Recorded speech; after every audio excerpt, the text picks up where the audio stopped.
Machiegni kendo nyakwar mga Joan chenro en rameny piny wadhi mbele gi miyo weche manyien. Romo yedhi mar COP29 matwak ewi kedo gi midhiero makelo lokruok e chal kor lwasi ochakore ayanga e boma Baku e piny mar Azerbaijan. Jotend migepe ma pacho ka Musalia Mudavadi kod jatend migawo mar alwora Edi Duale motelo ne kweth mar Kenya e romo makamano. Muktar Babayev omi ting' makende matelo ne chenro mar COP29 kamoko jotend pinje oket maine chopo kare lek manoketi e rombe mosekalo.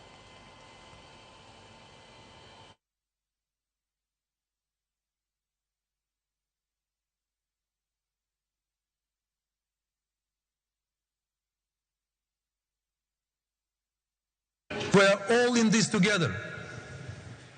Nothing has a greater impact on the security, prosperity, and well-being of all nations than climate change.